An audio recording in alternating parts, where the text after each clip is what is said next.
All right, so this is page 2 of the study guide. Um, remember, area of a rectangle is length times width. So the inside of this, since it's the area, is x cubed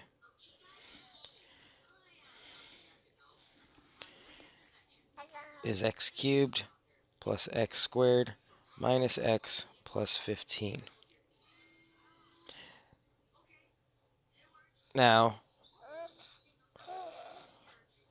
the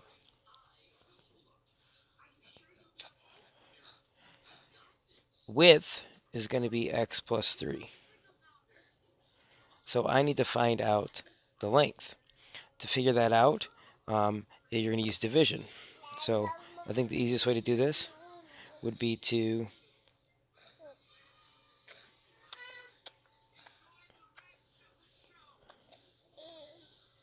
is going to use synthetic division. I'm allowed to use synthetic division because this is in the proper form. So I want to find that.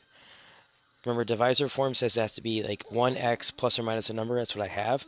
If that was an x squared or a 2x plus 3, I would not be able to use synthetic division. I have to use long division. So because I'm allowed to use synthetic division, I'm going to make my box. So make my box.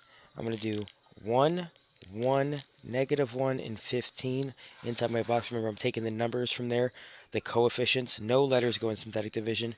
Remember, outside the box right here.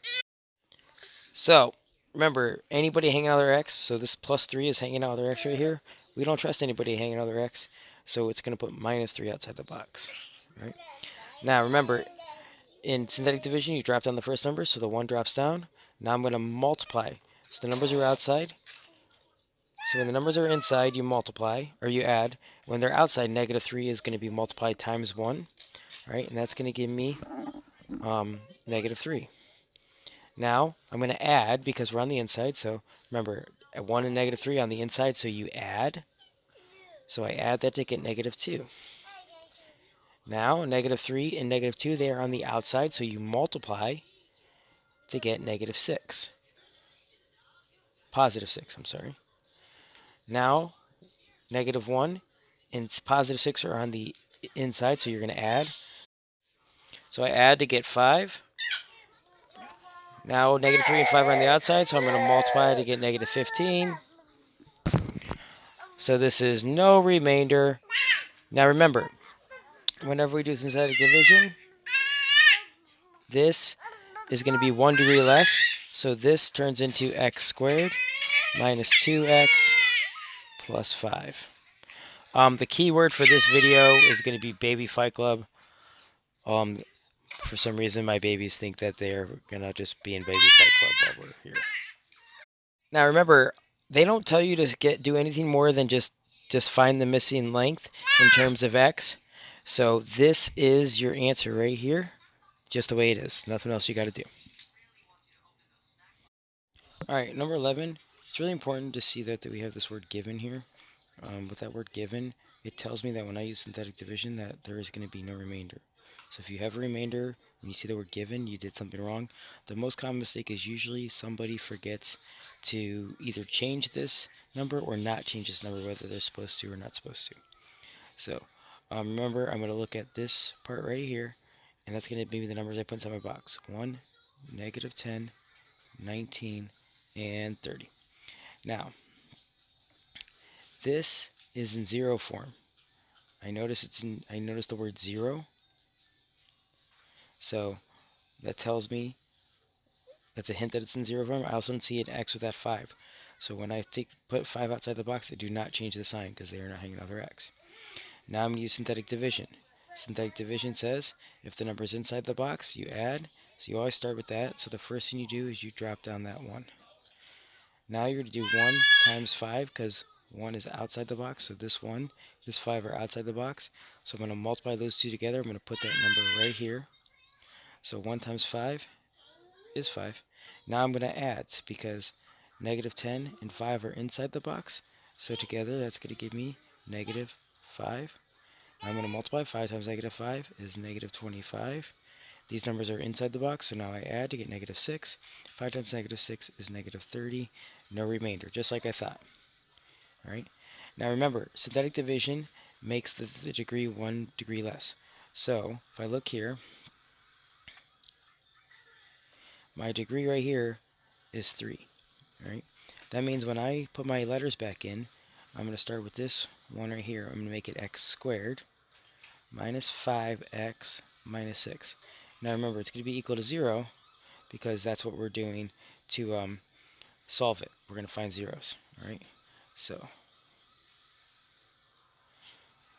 now remember, there's a bunch of different ways to solve this. You could use the quadratic formula. You could use factoring. I'm going to use factoring. So x squared minus 5x minus 6 equals 0. If this was not factorable, I would have to use the quadratic formula where that'd be a, that'd be b, that'd be c. But it is factorable because, if you don't remember, break down the first term, x and x. Break down the last term, negative 1 and 6, or negative 6 and 1, or negative 2 and 3. Because this last number is negative, they have to be opposite signs, so I'm picking negative 6 and 1.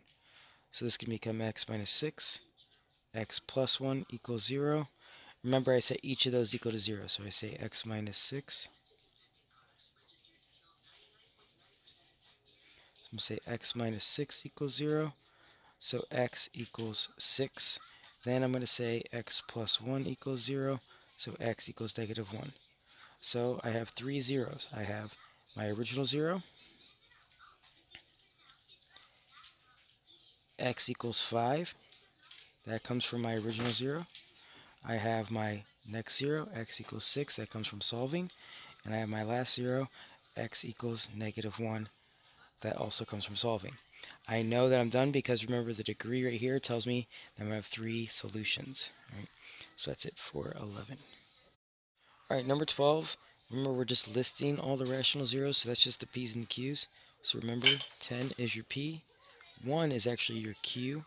So I find the factors of 10, which are 1 and 10, 2 and 5. Because q is 1, I don't have to worry about any fractions, so my p's over my q's are very easy when it's just when q is 1. It's plus or minus 1, plus or minus 2, plus or minus 5, plus or minus 10, and I'm done. All right, remember, if I don't give you a factor, the first thing you do is find all your possible ones, then you use synthetic division to see which one works. So that's what I'm going to do in 13. 13, I'm actually going to use it because it's multiple choice. It's going to give me a little bit of help too. So my p is 2, which means my factors are 1 and 2. Q is 1. So my p's over my q's are very easy, plus or minus 1, plus or minus 2. Remember, I'm going to make the synthetic division box 1, negative 2, 1, negative 2.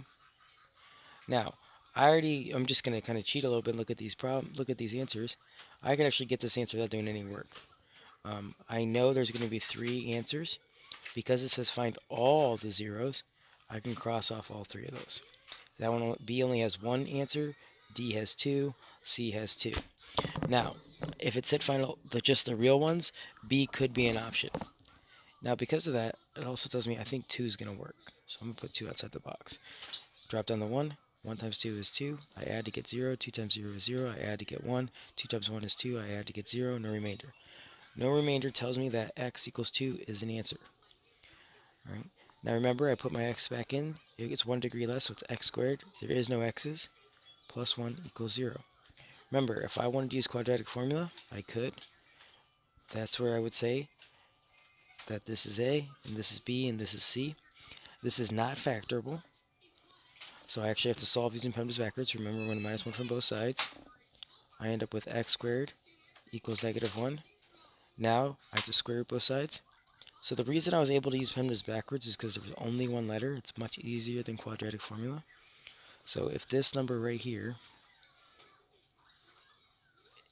if this was a number other than 0, I would have to use quadratic formula, which would take a little bit longer. So I square root both sides, I end up with x equals plus or minus I. So I have 3 answers. X equals 2, x equals I, x equals negative I. Alright, so there's my 3 answers, which is A. Alright, number 14, this is going to be the last one for page 2. Remember, P is 12. Q is 1. Remember, we like when Q is 1 because it means I'm not going to have any fractions show up as my possible answers. So I do the factors of 12, 1 and 12, 2 and 6, 3, and 4. All right. I'm going to make my box now. Remember, all those are possible guesses. So that's something I can use. So I'm going to make my box 1, 4, 7, 16, and 12. Now, remember, my P's over my Q's usually have plus or minus. So usually I put plus or minus 1, plus or minus 2, plus or minus 3, plus or minus 4, plus or minus 6, plus or minus 12. But because, you'll see this in a second, because of all these numbers being positive, because all these numbers are positive, I actually know that my P over Q actually has to be a negative. All my positive numbers would fail because there's no way I can make the 12 become negative and cancel out if it doesn't work. So I'm going to try negative 1. Drop it down. 1 times negative 1 is negative 1. I add to get 3. 1 times negative 3 is negative 3. I add to get 4.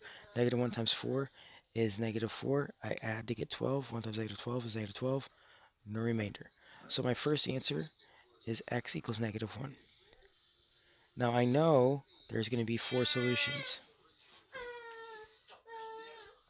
Now I make a new box, but I use these new numbers. Alright, if you only use the old original numbers, you're never going to be able to get down to the second power in case you need to use quadratic formula or solve you have this backwards. Like in this problem, I'm going to have 2 good answers and 2 imaginary answers, so I need to be able to get down to the second power. Now I tried negative 1, it didn't work. I tried negative 2, it didn't work. I just didn't show the work for that to save you guys some time. Remember, I would have to try negative. It's possible negative 1 could work twice. That's why I had to try it again. Negative 3 times 1 is negative 3. I add to get 0. Negative 3 times 0 is 0. I add to get 4. Negative 3 times 4 is negative 12.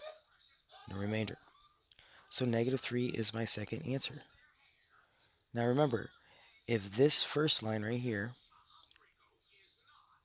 came when it was x to the 4th, this line right here is x cubed. I could rewrite this as x cubed plus 3x squared plus 4x plus 12. So that means this line right here is x squared plus 4.